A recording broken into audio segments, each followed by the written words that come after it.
Emmanuel Macron en train d'admirer les arbres centenaires et de goûter aux fruits exotiques. Attentif aux explications de son guide, le ministre de l'Environnement gabonais. Le chef de l'État français lance à Libreville un appel pour la préservation des forêts, à l'occasion du One Forest Summit, réunion internationale qu'il co-préside avec son homologue gabonais.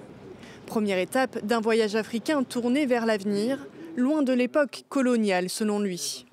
Notre histoire commune, ici au Gabon, ne nous le cachons pas, c'est aussi celle de la France-Afrique. Et cet âge de la France-Afrique est bien révolu.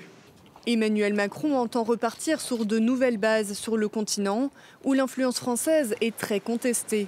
Ces derniers mois, l'armée française a été obligée de quitter le Mali et le Burkina Faso.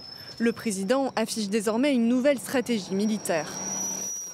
J'ai décidé d'une stratégie nouvelle pour l'ensemble de nos bases en Afrique.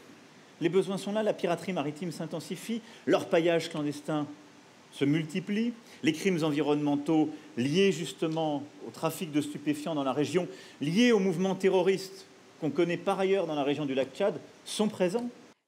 Accusé par l'opposition gabonaise de soutenir le président Ali Bongo à quelques mois de l'élection présidentielle, Emmanuel Macron s'est défendu de vouloir interférer dans les affaires intérieures d'un pays africain. Le Premier ministre gabonais a lui préféré éviter le sujet au micro de France 24. Je pense surtout que la question du climat mérite mieux que ce genre de polémique. Après le Gabon, le chef de l'État se rendra en Angola ainsi qu'au Congo. Il terminera son déplacement en RDC, où des habitants ont manifesté ce mercredi devant l'ambassade française contre sa venue.